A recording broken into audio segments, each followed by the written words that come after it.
Good evening. Do I have a motion to open the March 15th, 2023 regular business meeting of the Harrison Central School District Board of Education? Motion. Second? Second. All in favor? Aye. Any opposed? Seeing none. Michelle, would you please do a roll call?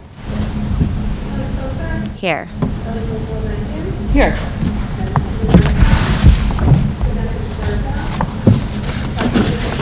Here. Here.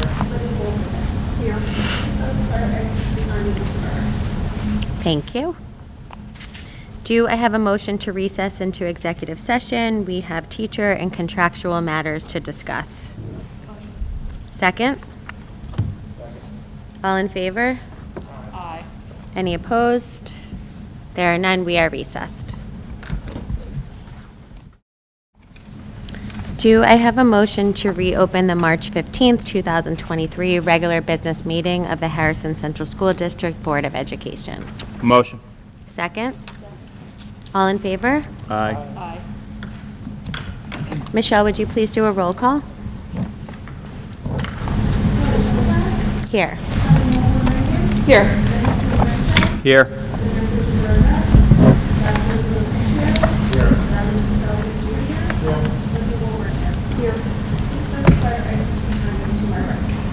Thank you, Michelle. Please rise for the Pledge of Allegiance. Pledge allegiance to the flag of the United States of America and to the republic for which it stands, one nation, under God, indivisible, with liberty and justice for all.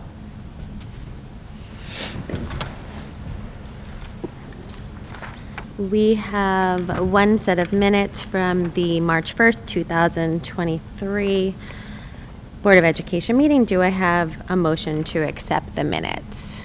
Motion. Second? All in favor? Aye. Any opposed? Seeing none. At this time, if any member of the public would like to address the board, you may do so by approaching the podium. State your first and last name. It does not appear that we have anyone. Okay. So we have some exciting news, as always, to share with the happenings going on in our community and our schools. We have a 10th grade student, Zoe Kurick, received the Gold Key Scholastic Writing Award for novel writing for her work entitled In Theory. Zoe was selected from over 2,247 submissions this year. So congratulations on that spectacular award. And more to come. Apparently, she's quite prolific. She's working on another novel, so Mrs. Taberzi is very excited to write more about her. I love it. Our Model Congress, the Harrison High School Model Congress, competed against 80 schools from all over the country at the Harvard Model Congress. 1,500 students participated in the competition, one of the largest delegations hosted at Harvard Model Congress in Boston. Evie Rabin for Senate Health, Education, Labor, and Pensions. Alexander Schwartz, House Financial Service, and earned Best Delegate in their committees and earned a gavel. That is a very big deal. I just need to say that. I'm very proud of them. That's Congratulations. best delegate. Yay, way to To go. our Model Congress, yes, and two of them. Once again, the Harrison High School debate team posted a 5-way co-championship at Lakeland High School's tournament. Sammy Ramirez, Reese Potash, Charles Zenhausen, Jack Gessner, Jocelyn Alvarez were all declared varsity co-champions, a first in Harrison High School debate history. Congratulations to Andrew Geffen, Beverly Kang, and Adina Naim on winning awards on the novice division. 10 students reached elimination rounds at Harvard University's National Championship Tournament over February break. The tournament featured 231 varsity and 172 JV debaters from around the country.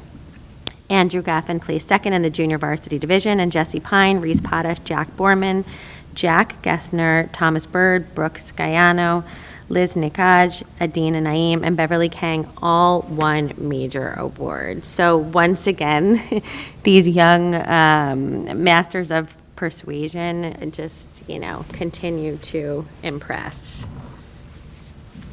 The Harrison High School is a National Speech and Debate Association member, and members earn recognition through points and degrees in the NSDA Honor Society. So Jack Borman earned outstanding distinction for the month of February. So congratulations on this I just need to pause there and just recognize Mr. Herzig.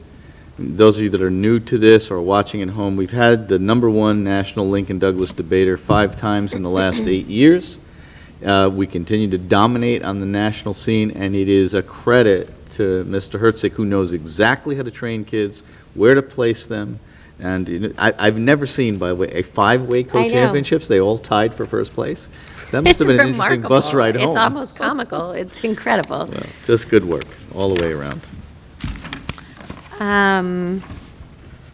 The LMK Middle School Science Olympiad team earned a 5th place school win at the Lower Hudson Valley Science Olympiad and will advance to the New York State Science Olympiad. So congrats to the entire Science Olympiad team members. And this is a step forward. This is only their 2nd year, and they've moved up to the state level in year number 2. So nice work on the part of those teachers also. Yeah, we are rooting for you and look forward to hear how Go fight, that win. transpires. So this is exciting. Rachel Kindler and Kieran Flores placed in the top 5 in the New York State PTA Reflections National. So both girls submitted original pieces of choreography earlier this year. They moved through local and regional divisions to receive awards at the state level, and both received an award of merit in the senior division. So the theme was Show Your Voice, and there were 563 entries from New York State. Kieran's piece was titled All or Nothing. It was danced by sophomores Lucy Short, Chanel Vargas, and Sophie Munzer. And Rachel's piece was titled Showa, which she danced with Lauren Davidson. And thank you to the PTA, especially Meredith McGurk, for making this opportunity available to our student choreographers. And that's the 2nd year in a row that Mrs. Toteda has had kids make it all the way to the top. And I see that we did not talk about, before we switch off dance, some of us attended the high school performance this last week, and it was incredible. Absolutely incredible. I know, Mrs. Mangan, shall I give you a first whack? Because I know you dragged your nephews with you. Yeah, no, I didn't actually drag my nephews. I told my extended family I was attending, and I got a number of hands raised. It was really, I keep thinking that a high school musical has gotten as good as it could possibly get, because each year we go, members of the board go, we keep thinking like, they're in high school, like they can't do any better than this, and then every year they do better. It was really just remarkable. And if I can just add, that week for so many in Harrison was bookended by the girls' basketball team, which I know you're going to get to, yes, we making are. it to the championship game for the, 2nd time in 3 years? Yep. The very last thing that many of us did before COVID started was to gather at the county center in March of 2020. And days later, school was closed, and we all didn't see each other again for months. And the girls lost a heartbreaking game then. They also lost, but to have the week for many of us bookended by seeing so many students in the county center. I mean, there were at least 3 or 4 times as many Harrison fans and students at the county center as there were for the team we were playing. And they were, boys, girls, little kids, parents, grandparents. It was awesome. And then to walk into the HPAC on Friday night, it was packed. Maybe the largest crowd I've ever seen for an opening night. Astounding. And again, senior citizens, elementary school kids, and everyone in between. And it was fantastic, so. And that's the beauty of Harrison. Well, I will say to you, It really those of you is. that know me know that I've never missed a play in my entire time here. And I said to Mrs. Test, first of all, Into the Woods is one of the most challenging shows you can put on even at the professional level. But the quality, and Dr. Lavering, Dr. Mulhall and I were there together, of the musical performances of every single student on that stage was just phenomenal. And I need to shout out our directors, because those two women are phenomenally talented women. Mrs. Test and Mrs. Toteda put on a show that is, honestly, it is professional level performance, and the kids are so incredibly committed. The only thing that's more exciting than the show is seeing the kids and how excited they are after the show. So shout out to them, and Mr. Royal, who is our new Director of Fine and Performing Arts, spent literally day and night there and showed up on Saturday to make sure that the snow delayed, which never really happened, on Saturday for the KJK production at Harrison Avenue also went off on time. So it was a very busy weekend. Also want to thank our PTAs who always support so many of these activities, and the KJK production in particular is an artifact of 4 elementary PTAs fundraising together, which is probably our proudest achievement, that we take care of all of our students thoughtfully with the support of parents. But just a great week for the arts in Harrison. And I'm glad you mentioned the basketball game. I'm sure Mrs. Kozak, who and I were texting during the game, will give you I the know. update on I that. wasn't able to make it. He was giving me live updates. Other duties as assigned. I was, yes. But perfect transition. Just to give a little backstory, I'm sure the majority of the community were following. But for the semifinal game of the girls' Class A Section 1 playoffs, the Huskies defeated Tappan Zee at the at the County Center by a score of 37-36. So the Huskies trailed the entire game. They started off the first quarter like, I think, 10 or 11 points down. I was able to make it to that game. They actually didn't score a point in the first quarter in that game. Mr. Whipple and I were sitting there thinking, there's no way there's kids coming back. Yeah, we were all just, yeah. So they showed a great fight and resilience, and Huskies have heart, to say the least. Returning to win and clinch a spot in the championships game, Olivia Fernandez kept the team in the game with a great defensive game in which she had several steals, which turned into points. Mia Straza contributed 12 points and Stella Perini 13, 2 of which were the winning points in the last minute of the game. So they won 37-36, and then moving on to the championship game, the girls took on Walter Panis in Section 1 Class A finals. Unfortunately, the Huskies lost by 3. Stella Perini and Olivia Fernandez were named to the all-tournament team for their efforts in the championship rounds. Obviously, we know it takes a team, everyone involved. But the Huskies finished the season 19-5, a great season for them with many accomplishments. So moving on to next year. But with that, just a quick reminder, we do have from the elementary level tomorrow, Thursday and Friday, parent-teacher conferences and early dismissals at 11:15. Good reminder. Yeah, there's a lot of events taking place, as always. Keep an eye on the district calendar.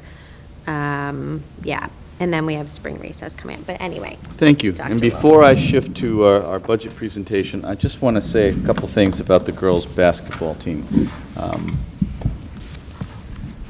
What does it mean to win? I was thinking, you mentioned the game, Mrs. Mangan, just before COVID. Stella Perini was a 7th grader on that team, and she's still only a junior. I feel as if we watched so many of those young athletes at the county center grow up before our eyes during those games. It would have been so easy to quit. They were so far behind. They actually, in the finals, never got the lead until the final minutes of the 4th quarter. But the relentlessness and the unwillingness to be deterred was so evident, and their commitment to one another. It's very easy when teams are down to measure their character. What impressed me most was that their coach never showed any fluster. He was completely loose and happy the entire time, showing his confidence in the girls. But the girls' belief in one another, when I try to assess the quality of a school system, it's how do kids feel about themselves. It's evident in so many ways. It's evident in the things that they do academically, but it's also how they feel about themselves and about each other. And it was just a great day for the Harrison Central School District, because as you mentioned, Mrs. Mangan, there were lots of schools that are much bigger than us, but there was nobody with a bigger fan contingent. Lots of varsity athletes, boys and girls, there supporting their team. the entire administration, many faculty members. That high school makes me proud in so many ways, but it is the heart that it always shows for kids that I think makes it really a unique place to be educated. And it's a credit to everything that we do, but everything that you support us in doing as well. So, Mr. Kale, I know you might think it wasn't as successful as a season as you would have wished, and we certainly wish 3 more points would have made the difference, but you should be really proud of what you accomplished with those girls and that team. And there's a great picture, if you didn't see in the Journal News, of Mr. Galano catching our 6'6" basketball coach in midair. It's not something I recommend for your back, however.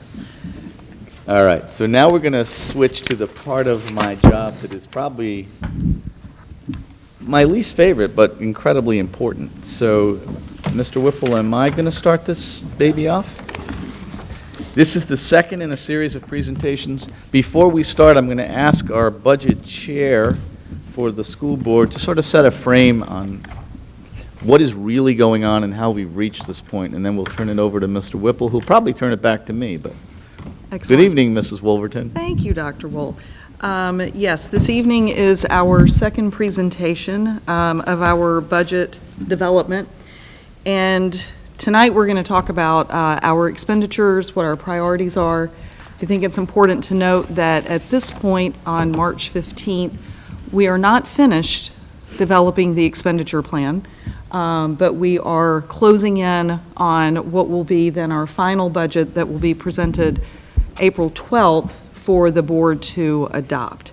A couple of notes first before I turn it over. I just want to thank the Budget Committee, which is made up of myself and Dino Puccio and Samantha Jaberga for their time.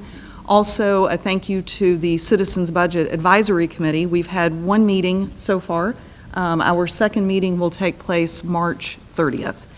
And then also to, of course, to Tim Whipple and his office, and to Dr. Wool, Dr. Ladwig, and Dr. Mulhall for all of the energy, time, effort, the attention to detail, considering every possible option to try to put together a spending plan that is going to take care of the needs of all students, take care of our faculty, professional development, and oh, by the way, don't increase class sizes, and also put it together in a way that it is fiscally responsible for our taxpayers in this community.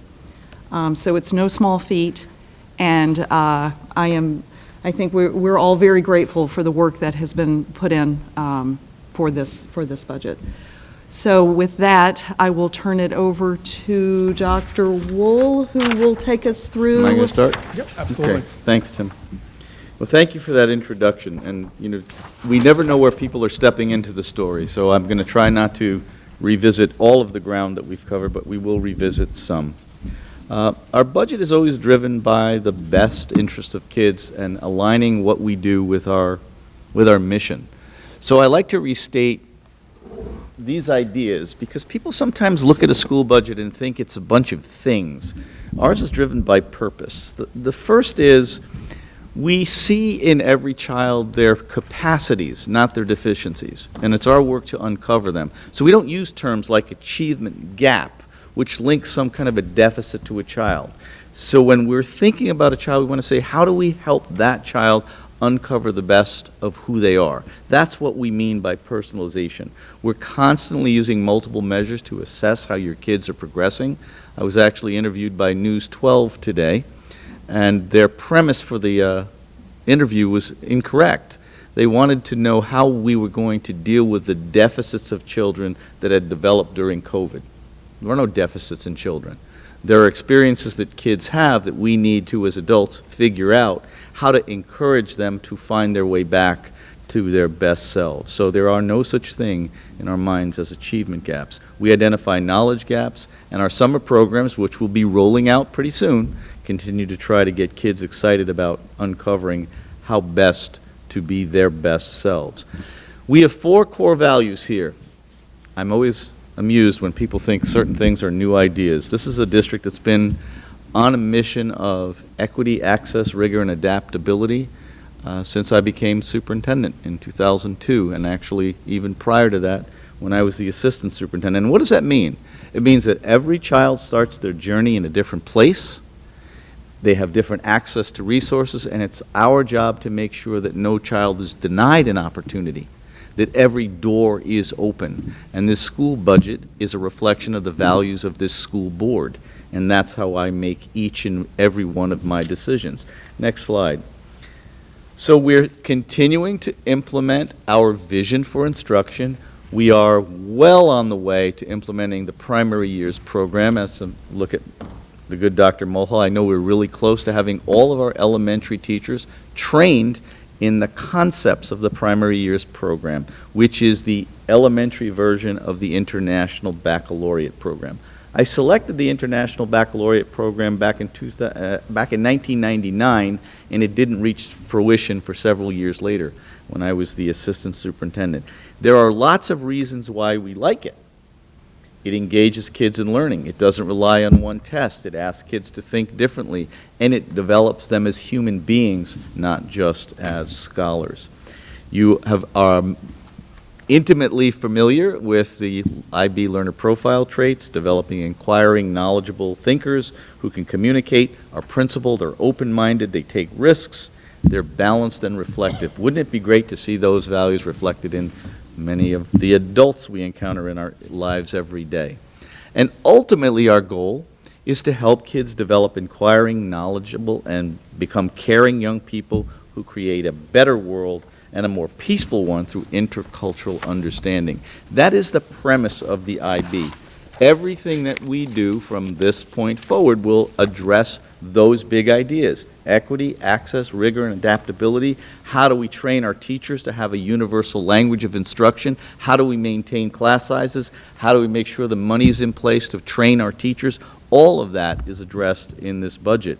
And bullet number one is always the same. How do we keep our target class size K-12 at 22? It's becoming harder and harder. This is one of the most challenging budget years we've faced, but right now we're in a position to say we will continue to maintain class sizes. Even as we're seeing enrollment grow, we have a much larger upcoming 5th to 6th grade class. We will be adding some instructional support to address those concerns, but it's going to become harder and harder because in the very near future, we're not going to talk about this tonight, there's so much building going on in our community, we're going to run out of space. So I can't decrease class sizes if I don't have classrooms. So we'll be talking about that in a future meeting when we talk about where we're likely to need to expand. So we will continue the DP program.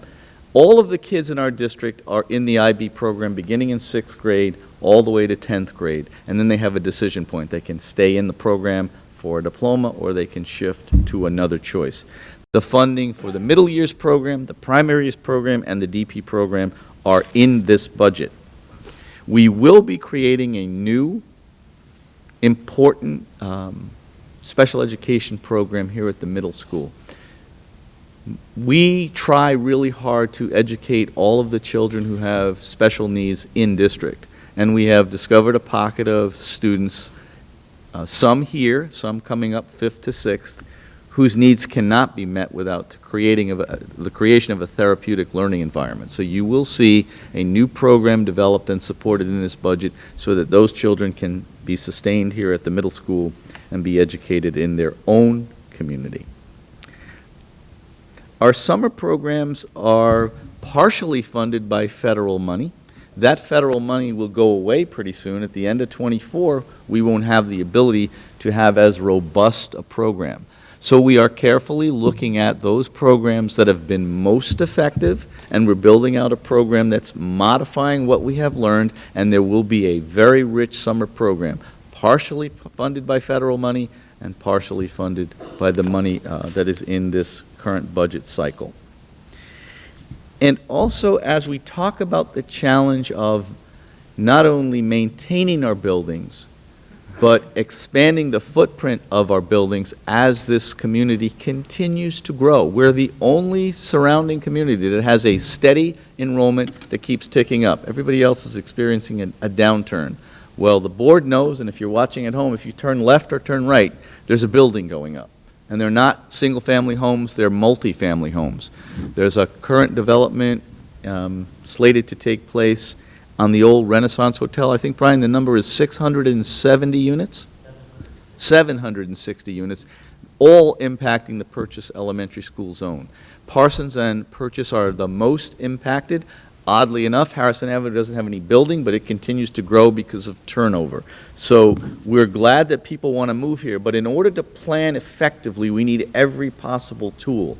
So this year, we're going to add to our repertoire, if the budget is approved, a capital reserve. All that means is if we have a good year and we do better than planned, we have some excess funds, we would be allowed to fund this capital reserve. So in the future, if we need to add a furnace or fix a roof or offset the cost of a capital project, we would be able to do that. I just want to be clear, it doesn't cost any money, but we want every financial tool that we have to mitigate impact to the taxpayer. So all of those things are included in this budget process. It's a very thoughtfully constructed budget. It doesn't add some of the things that I would have liked to add, so let me say that out loud. My plan was to add world languages to the elementary school in Phase 1 this year. Unfortunately, because of the circumstances we're in, that's going to be driven out for another year.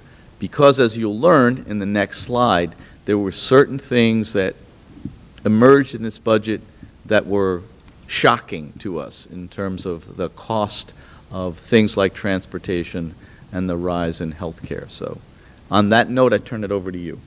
Okay, thank you very much. And thank you, Mrs. Wolverton, for that kind introduction. And I know I speak for our administrative team and especially myself, but really appreciate the time and the effort of the Budget Committee. I know it's very helpful to me to get the feedback and the input from the Board of Education on the spending plan, and it really makes a difference. So I appreciate the time and effort that you do put into the process. So as Dr. Wool indicated, we have some major cost drivers this year that we really haven't seen in quite some time.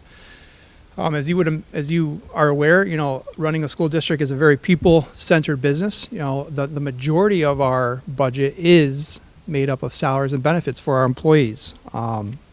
In fact, of our budget of about $130 million, $100 million, or 77%, is made up of salaries and benefits. So again, that's the main cost driver, as you would expect. However, in this particular year, we did see an unusual event happen, and obviously a very significant development with the cost of our transportation program. So our transportation services include a few different kind of caveats. We have a home to school, is what you would probably understand is just picking children up and bringing them to school and back and forth. But we also do a few other things with our program. We transport students who attend private and parochial schools. So any student that lives in the district that attends one of those schools and lives within 15 miles of that school, we are obligated to transport those individuals. We also transport for athletic contests, for field trips, and special education placements. And we have a very large district geographically. Our district is about 17.3 square miles. And in this area of the county, it's one of the largest geographic districts. So we do span a long way, and we have a very large transportation program. We have about 40 buses that we transport on a day-by-day basis for students. So this year, we saw a significant increase of about $1.3 million, and obviously much larger than we would typically see. The current year is the last year of a 5-year contract for our transportation contract with First Student. And at the end of this, First Student had the option to renew at the CPI increase, which is the Consumer Price Index, which is a measure of inflation, which we estimated to be around 6%. So First Student could very easily have said, yes, we accept, and we will extend for a 6th year at a 6% increase. Unfortunately, they decided to opt out of that contract, which forced us to rebid the contract for an extension of that service. So we recently did that, and unfortunately, when we opened the RFP, we had one bidder again, so we had very little competition. First Student was the only group that decided to bid, and it was a very significant increase in year one. You can see it was around 18% was the increase for all of our programs, which is, $1.3 million. Again, based on the size of our fleet, we asked ourselves, what would be the reason why others wouldn't be interested? Because it's a pretty good piece of business, I would think, for another group. But again, based on the size, the equipment threshold that another company would have to meet, the labor requirements that it would take, I just think there are very few contractors could actually handle the size of our program based on, the 17 square miles and all the other transportation that we do. So again, we're somewhat disadvantaged by the fact that we are large and there are so few vendors in the industry at this time. And just to remind folks that are watching at home, not all school districts are required to provide busing. So our neighbor, the Rise City School District, does not require busing because they're a city school district. So you wouldn't find this expenditure in their budget. So sometimes when you're looking and trying to compare school budgets, it's important to know that we do certain things that other districts do not, and this we've been doing for a long time. And as Tim said, it's not just our school, but it's private and parochial schools with students who attend within our district. We also bus them. It's close to 5,000 kids a day, so it's a lot of kids. Absolutely. The second category, as I said, we're a people-centered business. Employees and employee salaries and benefits is our largest category by far, an increase of about $3 million. What's significant about this increase for the upcoming year is the health insurance increase is somewhat higher than what we've seen in the past. We've really enjoyed a really sound and relatively stable increases in our health insurance in the past. We've been very lucky. This year, the increase was about 8%, so that added about $1 million to our budget just for health insurance for our employees. I guess the good news is that compared to some of our neighbors and some of the other consortiums that are in the county, specifically the NYSHIP plan, we're much more reasonable than those individuals, or those plans. So it's good. It's a good news. Unfortunately, this year, it was a little bit higher than normal. Thank you for that context. It's really important for people to know that the NYSHIP plan is the state plan, and their increase is 14.6, and ours is 8. We have been consistently well below the national average, but this was a year that we could not. And in my spare time as an English major and somebody with a doctorate in organizational leadership, I am the president of SWISCHIP, which is 23 school districts that come together to try to reduce the cost of health care for school systems. And we've been successful, but this was a year that was tough. And that is driving some of that employee salary benefits number. Yeah.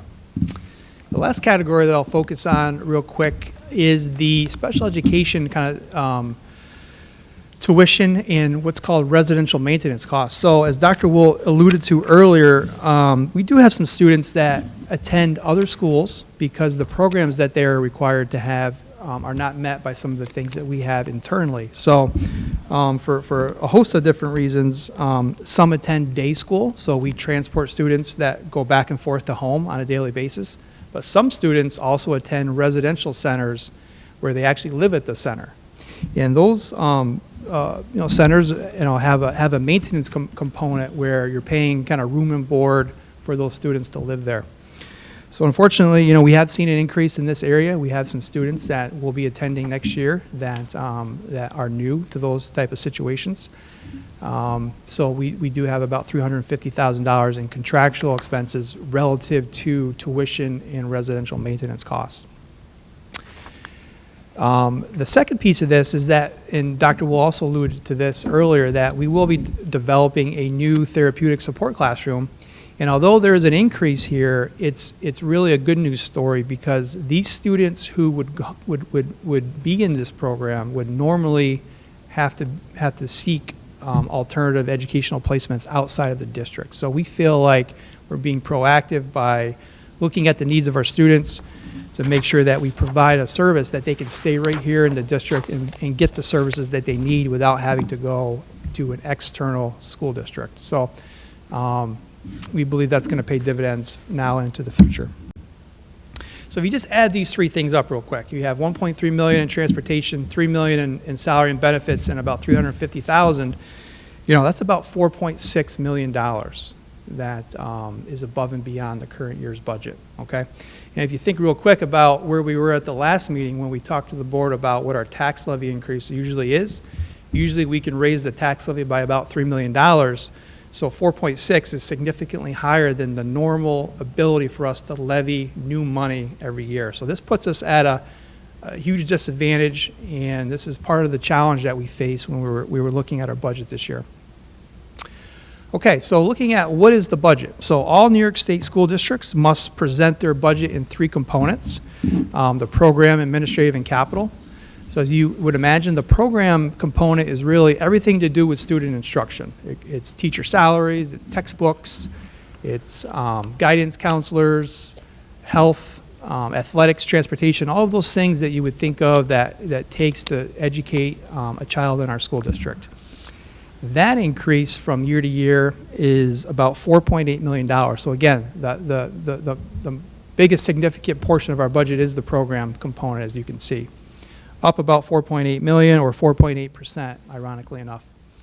The administrative component, again, it's all, the way I think of this is all the operational aspects of the district. So supervision of staff, supervision of students, liability insurance, legal services, and you can see a very, very small increase. We really tried to hold the line on administrative costs as much as we could. It's only up 0.25%, which is about $39,000. So given the significant oversight we do have of the school district, we're very happy to be able to bring the administrative component in as the smallest increases we were possibly able to do. And that still supports our very, very significant commitment to professional development for our teachers, which is, to me, one of the most important things we do. And the last component is the capital component. It's pretty self-explanatory. It's everything you would think of when in terms of maintaining the facilities, that the taxpayers have spent a great deal of investment on these facilities, and it's our obligation to maintain these facilities in the most healthy and way that we possibly can. So all of our buildings and grounds employees would be in this category. Electricity, gas, telephone, capital improvements. Again, very small increase. We, again, tried to hold the line, knowing that the program component was the biggest component of our increases this year. It's an increase of about $110,000. So altogether, expenditures are up by $4.9 million, or 3.8%. And again, this is the expenditure side. Next time we'll get into the revenue side to show how to meet these expenditure needs that we have.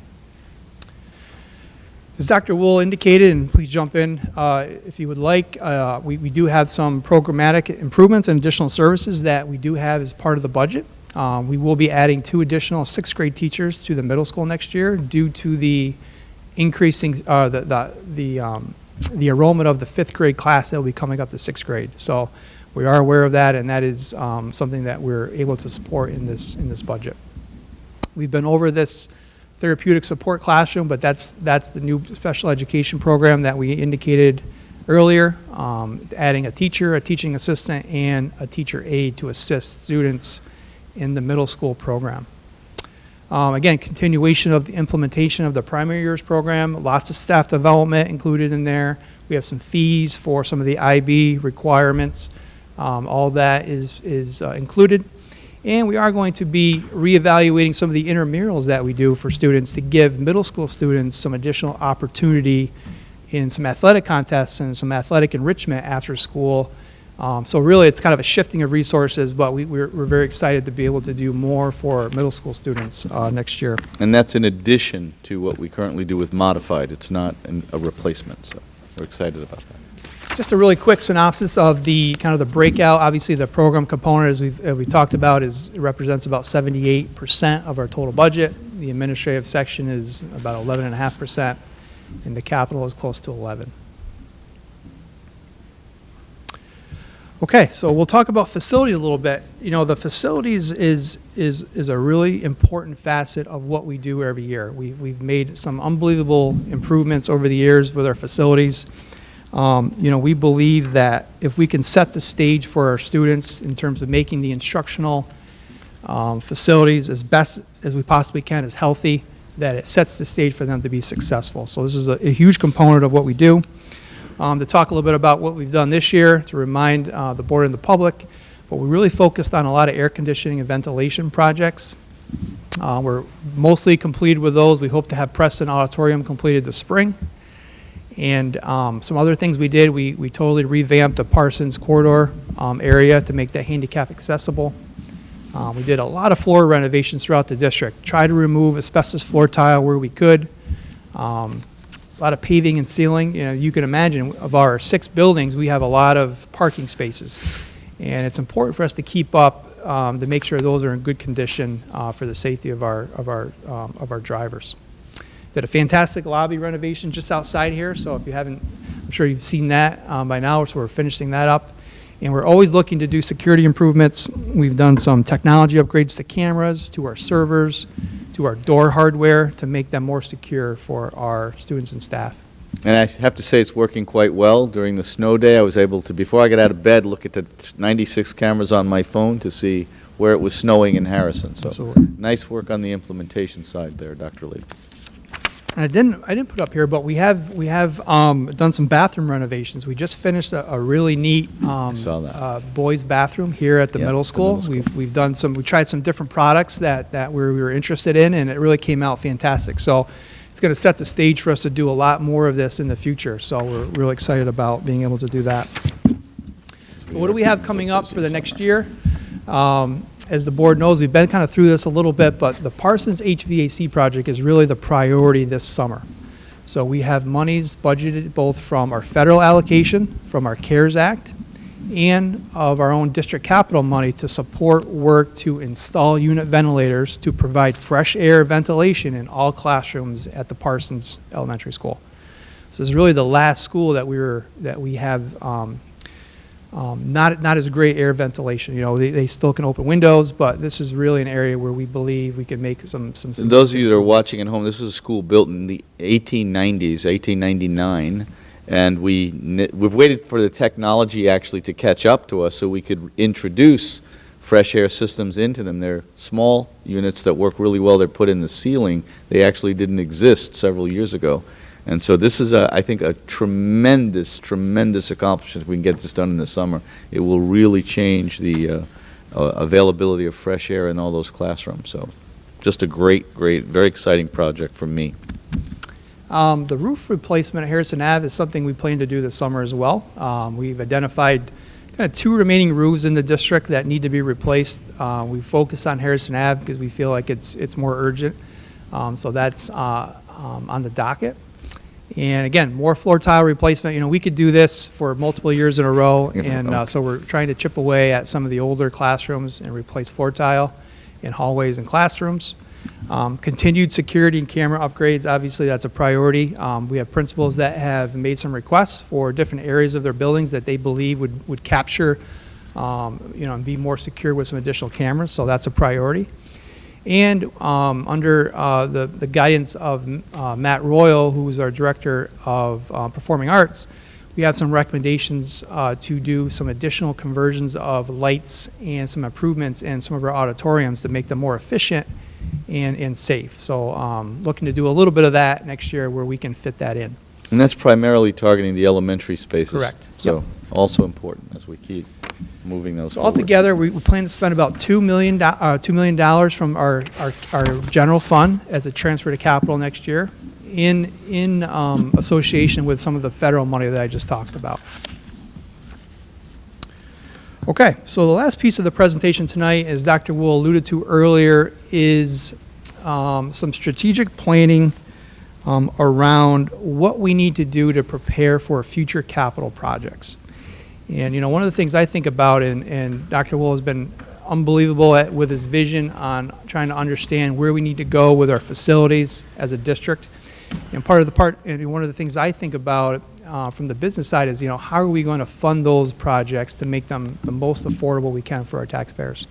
So one of the things that is a mechanism that we are exploring and would like to recommend to the board would be the establishment of a capital reserve fund as part of the 23-24 budget.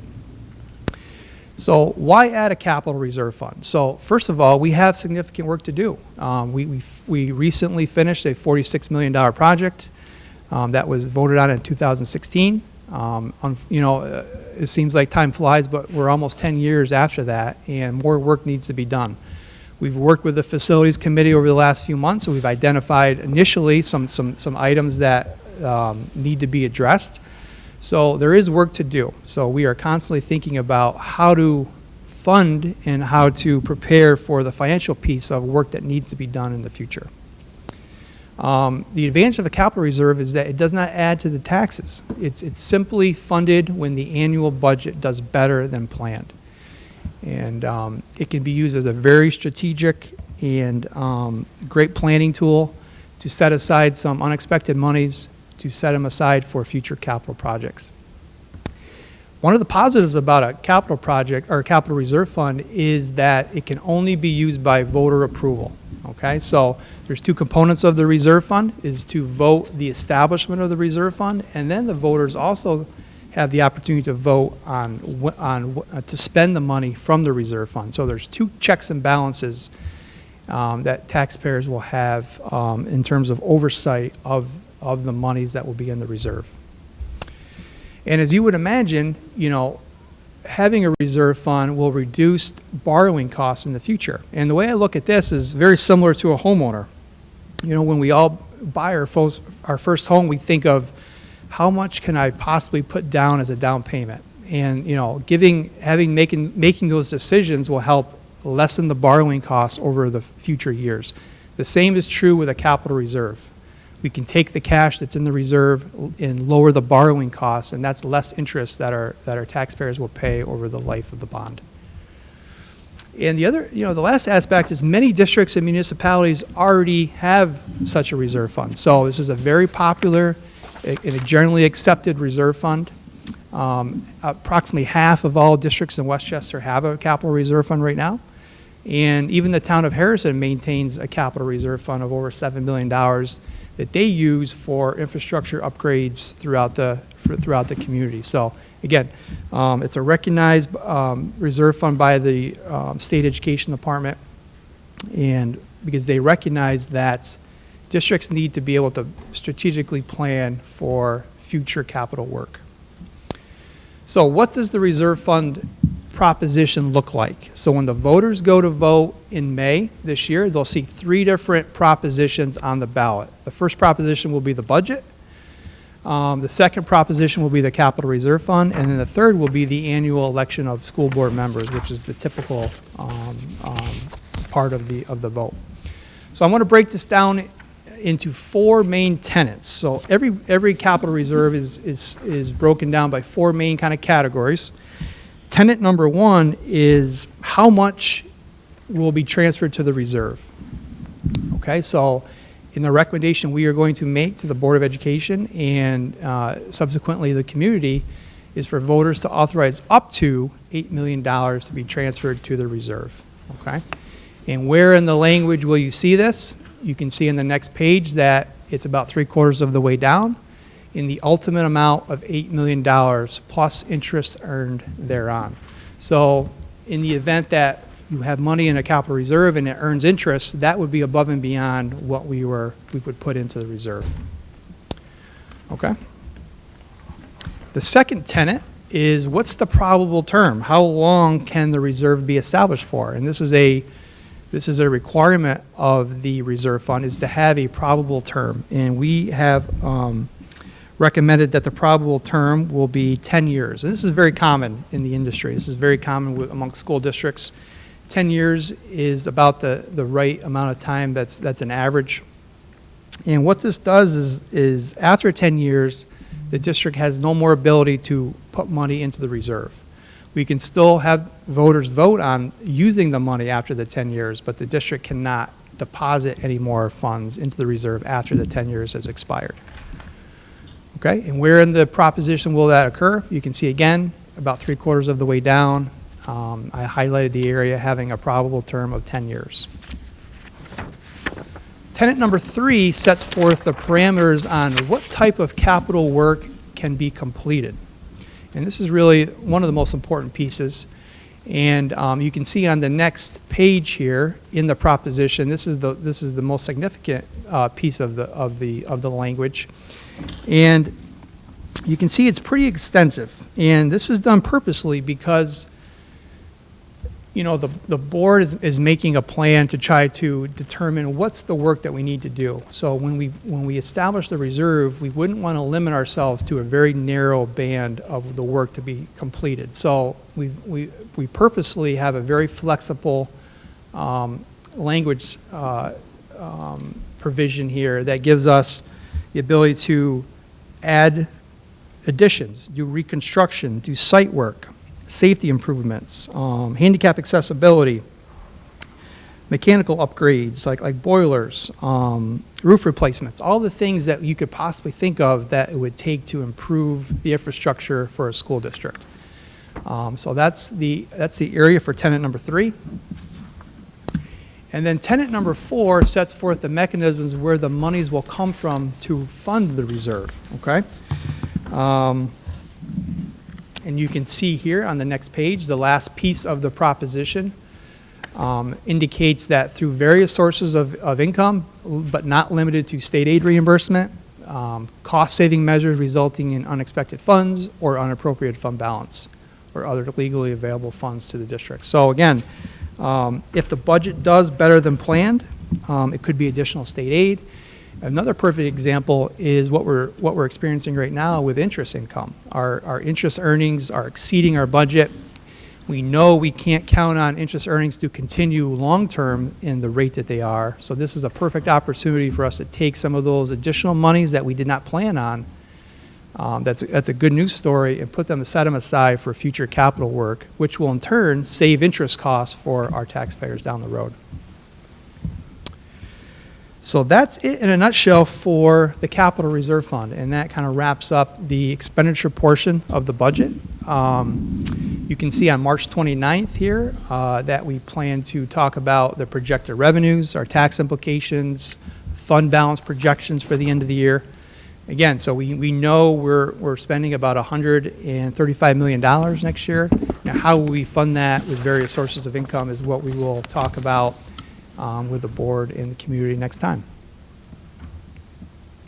With that, I'm happy to take any questions or have any discussion.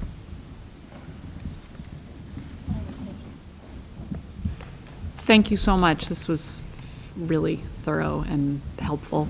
I just wanted to clarify or confirm that what I heard correctly, in terms of the term of it, when 10 years, that's just, did I understand correctly that we would have the authority to fund it annually over those 10 years? After the 10 years, we can't add to it, but you can use the fund past the 10 years. Correct, great question. Okay. And I actually confirmed this with our attorney when we wrote this language because I had the same question. You're correct. So any of the 10 years, the board has the discretion, once it's established, to make a recommendation to increase the reserve to the maximum level. After the 10 years, we cannot deposit any more money into the reserve. However, there is no mechanism to take the money out unless the voters vote on it. So even if it's year 15 and we have monies remaining in the reserve, the voters would have to vote affirmatively to use the money for a future capital project. So that requirement stays, but after the 10 years, we don't have any way to move the money anywhere else other than to leave it there. Perfect. Thank you so much. Projects. That's helpful.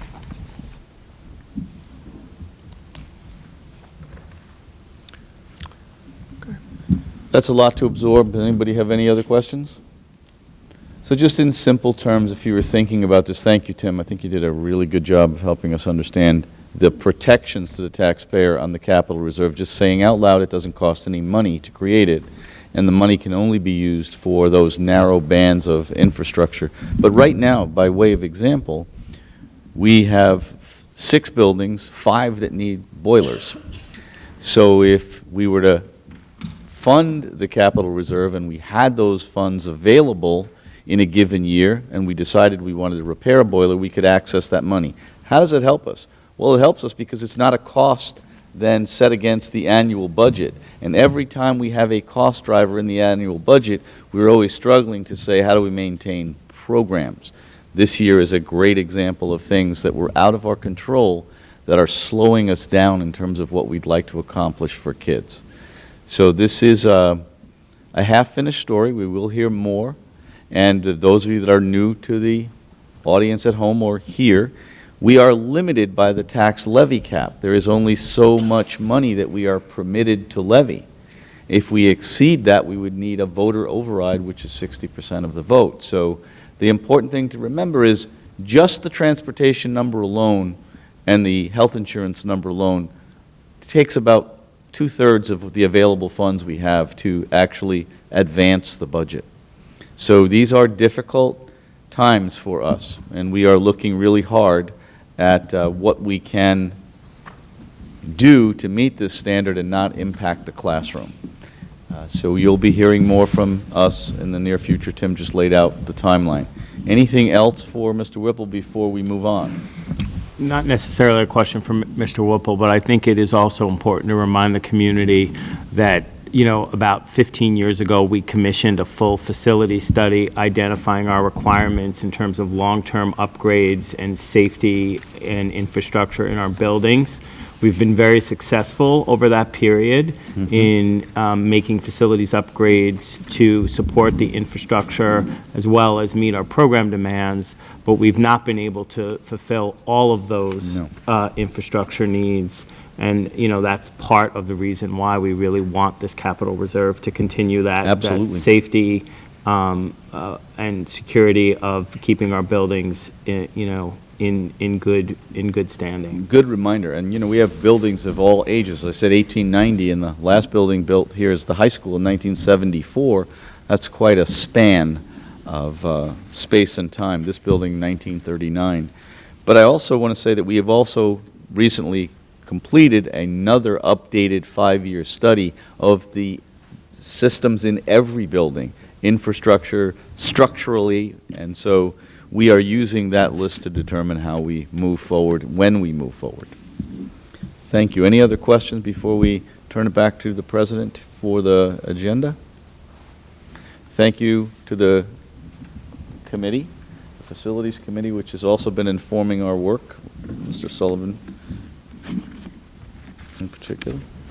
All right, Madam President, you're on. Thank you. That was extremely thorough, and I feel like every time I hear about the budget, as many times as it's always budget season, I learn something new. So thank you. Moving on to the personnel report. I will take the personnel report on consent unless anyone objects. Seeing none. A, certificated personnel. 1, resignation for the purpose of retirement. 2, resignation. 3, regular appointment, SED clearance received. 4, temporary appointment, SED clearance received. 5, extra compensation appointment, SED clearance received. 6, extra compensation appointment, SED clearance submitted. 7, change of status. 8, request for an unpaid leave of absence. B, non-certificated personnel. 1, resignation for the purpose of retirement. 2, regular appointment, SED clearance received. 3, temporary appointment, SED clearance received. C, other. Do I have a motion to approve the personnel report? Motion. Second? Second.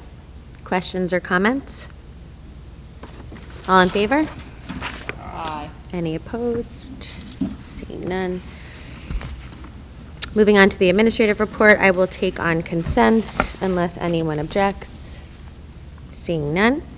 A, approval of Harrison High School debate team field trip to Louisville, Kentucky for the National Catholic Forensic League National Championship. B, approval of Harrison High School DECA Club field trip to Orlando, Florida for the DECA Nationals. C, approval of CSE, CPSE minutes.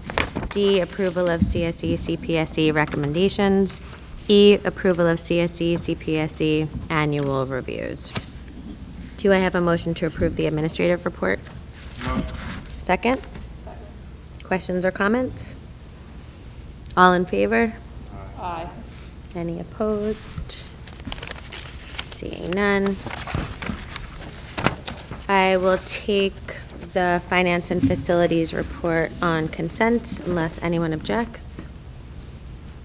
Seeing none. A Treasurer's Report, February 2023. B, 2022-23 appropriation transfers. C, approval of Samuel J. Preston Elementary Stage rigging repairs. D, resolution to appoint a volunteer driver. Do I have a motion to approve the Finance and Facilities Report? Motion. Second? Questions or comments? All in favor? Aye. Any opposed? Seeing none, our next regularly scheduled business meeting will be held on March 29th, 2023, 7 PM here at the L.M. Klein Middle School. Do I have a motion to close the business meeting? Second? All in favor? Aye. Any opposed? We are adjourned. Good night.